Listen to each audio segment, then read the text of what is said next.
Hello friend, कैसे हैं आप? उम्मीद है कि आप सब अच्छे हैं, आप लोग की तैयारी अच्छी चल रही है। ठीक है दोस्तों, आज हम आप लोग से डिस्कस करने वाले हैं मैथ से रिलेटेड क्वेश्चन। ठीक है, और टॉपिक रहेगा आपका औसत यानी एवरेज से रिलेटेड क्वेश्चन आप लोग से डिस्कस करने वाले हैं। जैसा कि अभी जो बीपीएससी टायर 4 का जो वैकेंसी आने वाला है और उसके बाद बिहार एसएससी या किसी भी एग्ज़ाम की आप तैयारी कर रहे हैं, सभी के लिए एवरेज से रिलेटेड क्वेश्चन एग्ज़ाम में देखने को मिलता है। ठीक है, तो इसको हम किस तरह से कम समय में सॉल्व करते हैं, तो आइए देखते हैं हम लोग। चलिए, तो ये रहा स्क्रीन पे सबसे पहला क्वेश्चन। ठीक है, क्वेश्चन इजी टू मॉडरेट की तरफ बढ़ते चलेंगे।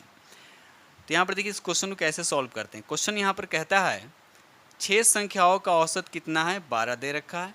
यदि प्रत्येक संख्या में से 2 घटा दिया जाए तो नया औसत क्या होगा। ये बिल्कुल इजी प्रश्न है। ठीक है, देखिए जब भी इस तरह का प्रश्न कहेगा कि प्रत्येक संख्या में घटाना हो या बढ़ाना हो या गुना करना हो या भाग करना हो, तो कुछ नहीं करना, बस उसको औसत से काम चलाइए, वो औसत से काम हो जाएगा। ठीक है ना। तो क्या करा कि प्रत्येक संख्या में 2 घटाया जाए तो नया औसत क्या होगा। तो अब देखिए पहले का औसत कितना दे रखा है, 12 दे रखा है। तो कह रहा है कि प्रत्येक संख्या में 2 घटाने, इसका मतलब कुछ नहीं, बस 12 में से 2 आप घटा दीजिए, आपका आंसर हो जाएगा। यानी आंसर कितना आएगा आपका, 10 होगा। ठीक है, लेकिन अगर यहाँ पर 2 घटाने के बजाय अगर बढ़ाने के लिए कहता है कि 2 बढ़ा दिया जाए, तो बस कुछ नहीं करना है, यहाँ पर 12 + 2 कर देना है तो 14 हो जाएगा। बढ़ाने की बात करेगा। अगर गुना करने के लिए कहता है कि 2 से प्रत्येक संख्या में गुना करने पर उसका औसत क्या होगा, तो कुछ नहीं, 12 से 2 में गुना कर देंगे तो यहाँ पर हो जाएगा आपका 24 हो जाएगा।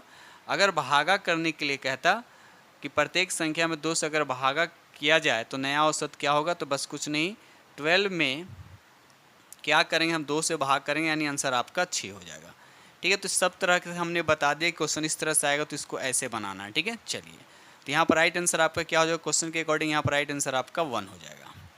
आगे बढ़ते हैं हम लोग। चलिए, क्वेश्चन नंबर यहाँ पे 2 कहता है कि 10 संख्या दे रखा आपको, यहाँ पर 22, 20 इस तरह से आपको 10 संख्या दे रहा है, जिसका औसत कितना दे रखा आपका, 13 दे रखा। ठीक है, प्रत्येक संख्या में 4 जोड़ दिया जाए तो नया औसत क्या होगा। अब देखिए, अब इस नंबर को देखकर कंफ्यूज नहीं होना, इससे कोई मतलब नहीं है। ठीक है, 10 संख्याओं का औसत कितना दे रखा है, ये पता है आपको, कितना, 13 दे रखा है। और प्रत्येक संख्या में कहता है कि 4 जोड़ना है। तो अभी हम थोड़ा देर पहले क्वेश्चन नंबर 1 सॉल्व किया, तो कुछ नहीं, बस इसमें आप 4 को ऐड कर दीजिए तो कितना हो जाएगा आपका, 17 हो जाएगा। तो राइट आंसर आपका 2 हो जाएगा।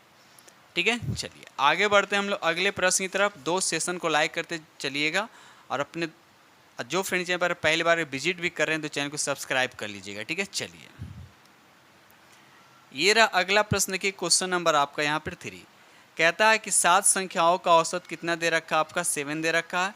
प्रत्येक संख्या को 7 से गुना कर दे तो नया यहाँ पर औसत होगा, नई औसत क्या होगा। ठीक है, नई औसत जो है आपको बताना है कि क्या होगा। ठीक है, लीजिए औसत है यहाँ पे, औसत क्या होगा। ठीक है, तो यहाँ पर देखिए औसत आपको दे रखा है 7 और कह रहा है कि प्रत्येक संख्या में 7 से गुना किया जाए तो नया औसत क्या हो, कुछ नहीं, 7 से इसमें क्या कीजिए, मल्टीप्लाई कीजिए, तो 7 क्या हो जाएगा आपका 49 हो। ये तो समझिए कि आपको पेन की भी जरूरत नहीं, बस क्वेश्चन को देखिएगा और सीधा आंसर कीजिएगा। ठीक है ना, यहाँ पर तो बनाने की भी ज़रूरत नहीं है ना, तो हम समझाने के लिए इतना कर रहा हूँ। ठीक है, चलिए, मतलब क्वेश्चन देखिए और सीधा आंसर कीजिए। यहाँ पर देखिए क्वेश्चन नंबर आपका 4 कहता है कि 8 संख्याओं का औसत कितना दे रखा है, 21 दे रखा है। प्रत्येक संख्या को 8 से गुना कर दिया जाए तो नया औसत क्या होगा। तो अभी वाले जस्ट क्वेश्चन हो गया, तो कुछ नहीं, 21 में 8 से क्या करना है, मल्टीप्लाई करना है। तो 8 एकम 8, 8 दूना कितना हो जाएगा आपका 16। तो यहाँ पर राइट आंसर आपका क्या हो जाएगा, आपका 4 हो जाएगा। ठीक है, चलिए आगे बढ़ते हैं हम लोग। ये रहा अगला प्रश्न की क्वेश्चन नंबर आपका यहाँ पर 5 कहता है कि प्रथम 50 प्राकृतिक संख्याओं का औसत बताना है। बताइए, प्रथम 50 प्राकृतिक संख्याओं का औसत बताना। तो देखिए इसको बनाने का बिल्कुल आसान सा तरीका है। तो प्रथम 50 प्राकृतिक संख्या यानी 1, 2, 3 से लेकर 50 तक, तो इसका बनाने का बिल्कुल इजी तरीका है। एक फार्मूला होता है, जब भी अगर डिफरेंस अगर सेम आता है तो बस एक फार्मूला होता है, फर्स्ट और लास्ट को क्या कर दिए, जोड़ दीजिए, 2 से डिवाइड कर दीजिए। तो 1 प्लस कितना हो गया आपका 50 हो गया, बाई कितना हो जाएगा 20, 51, 51 का आधा कितना हो जाएगा, 51 का आधा हो जाएगा यानी कि 25.5 हो जाएगा। 25 पॉइंट कितना हो जाएगा 5, तो यहाँ पर राइट आंसर आपका क्या हो जाएगा, आपका 4 हो जाएगा। ठीक है, चलिए क्वेश्चन नंबर यहाँ पे 3 कहता है, क्वेश्चन नंबर यहाँ पर 3 कहता है कि 3 के प्रथम 9 गुणजों का औसत निकालना है। क्या निकालना है आपका, औसत क्या होगा। ठीक है, बताइए इसका औसत क्या होगा। तो अब देखिए 3 के प्रथम 9 का गुणज कहता है। ठीक है, यानी 3 का पहाड़ा पढ़ना आपको कितने बार, 9 बार, 3 6 9 इस तरह से। तो 3 में 9 से मल्टीप्लाई तो लास्ट कितना आएगा आपका, 27 आएगा। यानी 3 6 9 इस तरह से कीजिएगा तो लास्ट वाला कितना आएगा आपका, 27 आएगा।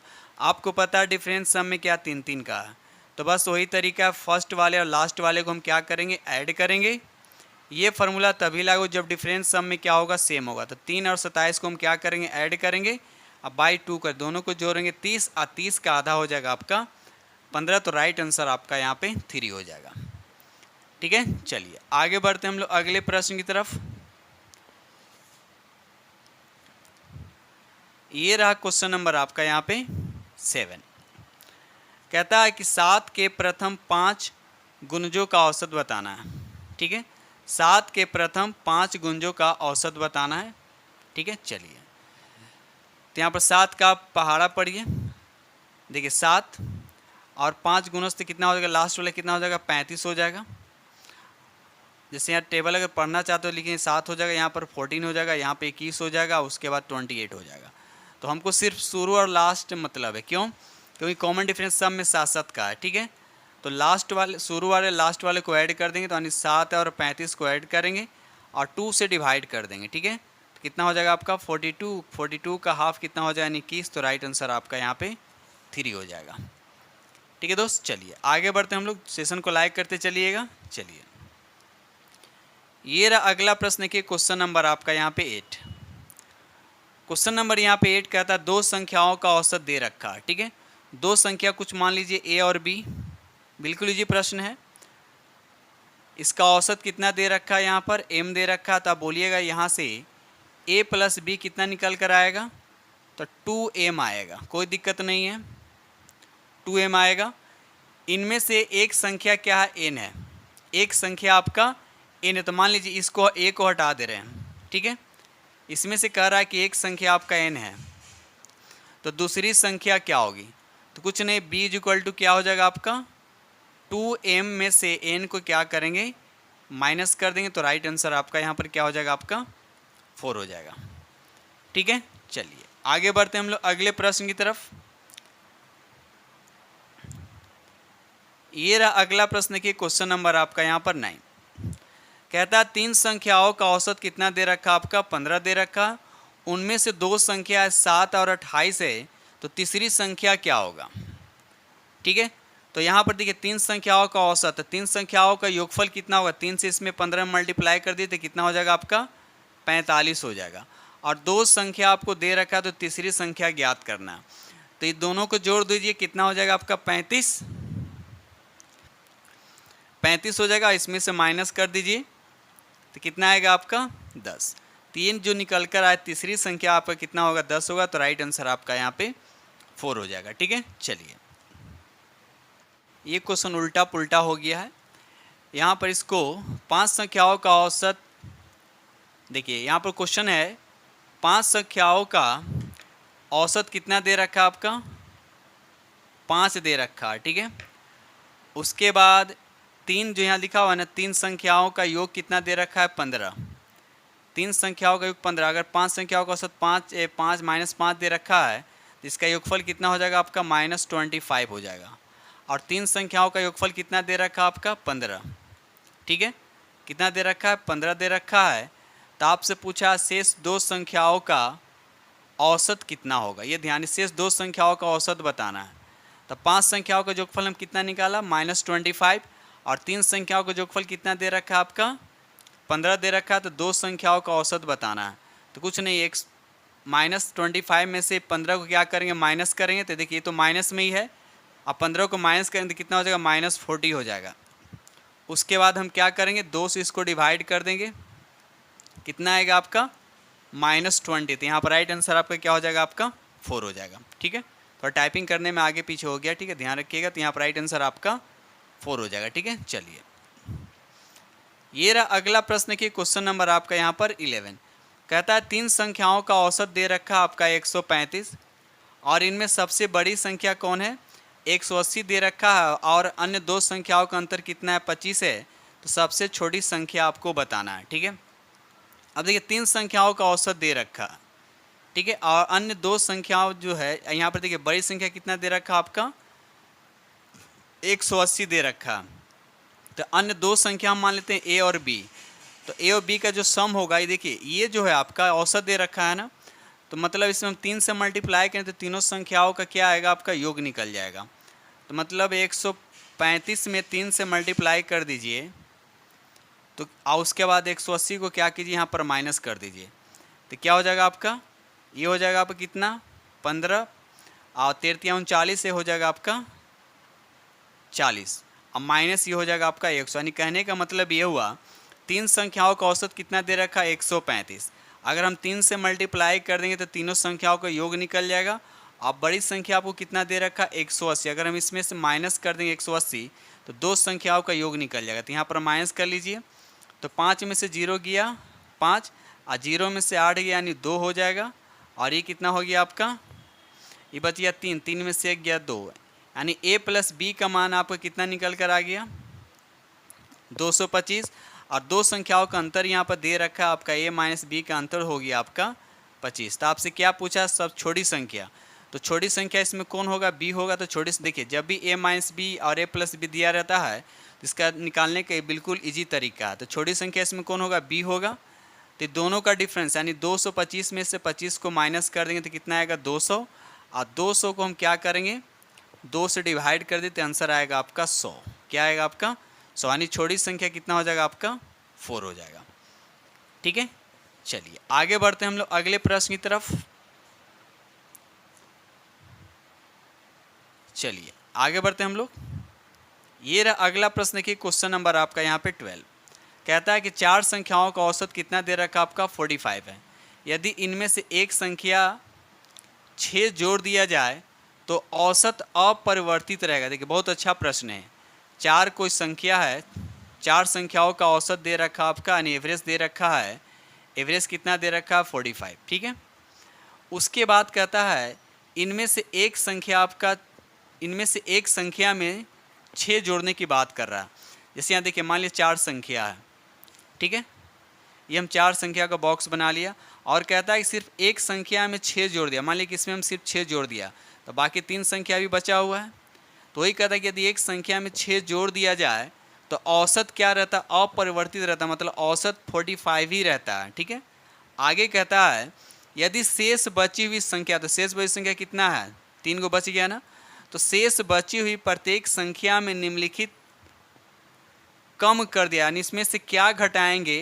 तो आपको देखिए तो जाहिर सी बात है कि +6 जब इसमें ऐड किया गया तो हमको -6 इसमें क्या करना पड़ेगा, सब में कुछ न कुछ ऐड करना पड़ेगा, तब नहीं दोनों को बैलेंस होगा। अब यहाँ पर देखिए -6 है, इसका मतलब क्या हुआ कि इसमें भी अब -6 का मतलब क्या है, इसमें भी 2 ऐड करेंगे, इसमें भी 2 ऐड करेंगे, इसमें भी 2 हम ऐड करेंगे, यानी इस 6 को 3 भाग कर देंगे। ठीक है, तो 2 इसमें भी ऐड करेंगे, 2 इसमें भी ऐड करेंगे, 2 इसमें, क्योंकि यहाँ पर पहले बोल चुका है कि औसत अपरिवर्तित है, यानी एक +6 तो कहीं रहा है कि एक संख्या में ऐड कीजिए तो अदर जो शेष बची संख्या उसमें कितना ऐड करेंगे -6 ऐड करेंगे, तब न जाकर दोनों को सॉल्व करेंगे तो 0 आएगा। इस तरह से क्या होगा, औसत अपरिवर्तित रहेगा। यानी कहने का मतलब ये हुआ कि प्रत्येक संख्या में क्या होगा आपका 2 ऐड करना पड़ेगा जो शेष बची हुई संख्या है। तो राइट आंसर आपका यहाँ पे 2 हो जाएगा। ठीक है, चलिए आगे बढ़ते हैं हम लोग। क्वेश्चन नंबर यहाँ पे 13 कहता है 13, 11, 23 और x का औसत कितना दे रखा आपका 40 दे रखा, तो x का मान बताना। मतलब तीन संख्याओं का औसत कितना है 40। ठीक है, तो तीनों संख्याओं का सम क्या होगा, तो बस इस 40 में क्या कि 3 से मल्टीप्लाई कर दीजिए तो तीनों संख्याओं का क्या निकल कर आ गया आपका सम आ गया, यानी 120 हो गया। आपको x का मान ज्ञात है तो दोनों को आप जोड़ दीजिए तो 11 और 23 कितना हो जाएगा 34, इसमें से माइनस कर दीजिए तो कितना आएगा आपका 86। तो ऑप्शन में तो 86 नहीं है, तो इसमें ऐसे तो सही है 40, 34 -86। ठीक है, तो यहाँ पर किसी को मान लीजिए इसको बना देते हैं, यहाँ पर कर दीजिए आप 86। ठीक है, चलिए आगे बढ़ते हम लोग अगले प्रश्न की तरफ। ये रहा अगला प्रश्न की क्वेश्चन नंबर आपका यहाँ पर 40। कहता है लगातार 40 सम संख्याओं का औसत क्या होगा। अब देखिए लगातार कहने की बात कर रहा है, लगातार यानी 2 से लेके लगातार 40 तक, 40 सम संख्या कहता है ना, मतलब हम कहाँ तक जाएंगे, 2 से लेकर 80 तक जाएंगे। कहाँ तक जाएंगे, 2 से लेकर 80 तक जाएंगे। ऐसे एक तरीका, एक फार्मूला होता है लगातार n सम संख्याओं का औसत का फार्मूला होता है n+1 होता है। तो 40 आप प्लस क्या कर देना है आपको 1 यानी 41 हो जाएगा। ठीक है, ऐसे भी कर सकते हैं, लेकिन एक तरीका और हम बताए हैं। जैसे यहाँ पर क्या कर लगातार 40 सम संख्याओं का, तो हम कहाँ तक जाएंगे 80 तक जाएंगे, यानी 2 4 6 इस तरह से लिखते लिखते कहाँ तक जाएंगे 80 तक। अब यहाँ पर देखिए डिफरेंस कितने का जा रहा है, 2 का डिफरेंस। इसका मतलब हम पहले वाले और लास्ट वाले को क्या करेंगे, ऐड करेंगे। तो 2 और प्लस कितना हो जाएगा 80, अब बाई 2 ये हो जाएगा 82, और बाई 2 यानी 41। तो राइट आंसर आपका यहाँ पे 3 हो जाएगा। अगर मान लिया यहाँ पर आपका विषम रहता, तो विषम रहता लगातार विषम, तो 1 से कहाँ तक जाते 79 तक जाते। कहाँ 79 तक, ठीक है ना। चलिए ये रहा, देखिए विषम वाले यहाँ पर प्रश्न आ गया है। कह रहा है कि लगातार 50 विषम संख्याओं का औसत क्या होगा। तो इसको हम 1 से स्टार्ट करेंगे, 1 3 5 इस तरह से लिखते लिखते कहाँ तक जाएंगे, इसका डबल करेंगे 100 होगा। लेकिन हम 99 तक जाएंगे, क्यों, क्योंकि 100 जो है आपका सम संख्या है, विषम संख्या नहीं, तो 99 तक जाएंगे। ठीक है ना। तो यहाँ पर देखिए 99 और 1 को ऐड करेंगे तो कितना हो जाएगा आपका 100 हो जाएगा। और बाई 2 करेंगे तो यहाँ पर राइट आंसर आपका 50 आएगा। और आपको डायरेक्ट अगर फार्मूला भी पता है तो डायरेक्ट कर सकते हैं। लगातार n विषम संख्याओं का औसत क्या होता है, n ही होता है। क्या होता है, n ही होता है। तो यहाँ पर राइट आंसर आपका 50 है तो 85 हो जाएगा। तो राइट आंसर आपका ए हो जाएगा। तो इस तरह से भी आप कर सकते हैं। ठीक है दोस्त, तो ये रहा एवरेज से रिलेटेड पार्ट 1 हुआ। इसी तरह से हम पार्ट 2 लेकर अभी आएंगे। ठीक है, कम से कम आप लोग को एवरेज से हम 100 क्वेश्चन आप लोग के साथ डिस्कस करेंगे। ठीक है ना। तो आज हम आप लोग के साथ 15 क्वेश्चन डिस्कस किया हूँ। इसी तरह से easy to moderate question daily आप लोग को देखने को मिलेगा। ठीक है, तो इसी के साथ हम वीडियो करते हैं समाप्त और मिलते हैं अगले वीडियो में। तब तक के लिए थैंक यू वेरी मच।